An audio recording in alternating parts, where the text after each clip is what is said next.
Hi, I'm Antonio Centeno. I'm the founder of Real Men Real Style. Today I'm going to be answering a reader's question. He reached out to me and he's asking about tack stitching, basically the stitching that holds pieces of a new suit or in some cases a new shirt. Basically, whenever you buy clothing, why does it have this extra stitching?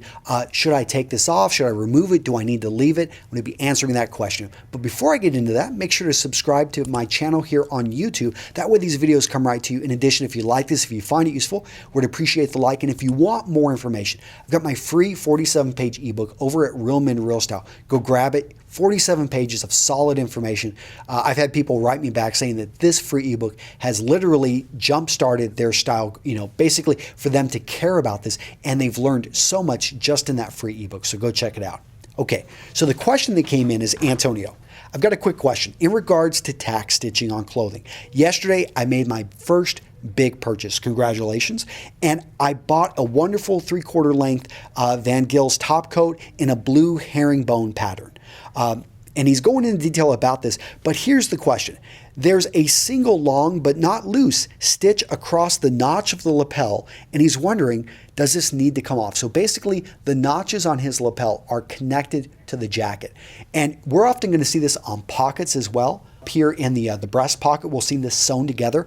On the back of a jacket, we'll see the vents often sewn together.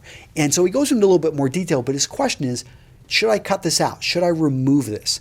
And let me explain. The answer is yes. You need to go ahead and remove that. And if you ever see a gentleman walking around, especially young men, sometimes they go off and they'll buy a new suit, they'll buy a new top coat, they'll buy a new overcoat, and they won't remove those items. Think of it as a tag. Go ahead and you may pull them to the side and say, hey, you may want to remove that.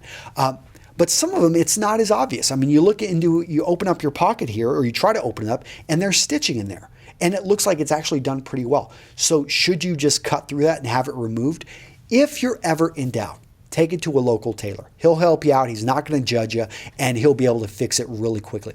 But really, the reasoning for that stitching being there, the reason that you've got the stitching on the back of the vents and all that stuff is as clothing is moving through machinery, as it's being packaged, as it's being thrown around, what they don't want is for that to get caught on something. So anything that can be slightly loose, whether it be a lapel on a jacket, whether it be pockets on the lower part of the jacket being shut, they do that to prevent damage to the clothing as it gets to you. Once it's with you, though, you'll remove it. So I've seen guys actually wearing the actual, they've got like a tag right here. That will be removed. All of those items, all of that stitching should be removed. Again, if you're in doubt, go to your local tailor. That's one of the things I push with on my channel and in my community is for you guys to know the name of your local tailor, because this is a trusted source. You can't send things to me, and I try to get to as many questions as I can, but you probably have in your town or within a reasonable amount of distance a tailor who you can take this to and who can solve these problems. So again, remove the tack stitching. You may actually, in one of the ways that I use it, you can get one of those, basically it's a stitch remover. You can buy that for a couple bucks. I would be careful if you're going to use an X-Acto knife or something like that, because those you can lose a little bit of control and you could actually damage the clothing. But remove the stitching. Worst case, you remove it, you don't like it, you feel it's opening up too much, then you can take it to a tailor and have him put it back in. All right? Take care, gentlemen, and I'll see you in the next video. And if you've got questions, send them to me over at realmenrealstyle.com. I've got a contact form there, and we read every single question. We try to get back to as many people as possible, and I appreciate your support. Take care. Bye-bye.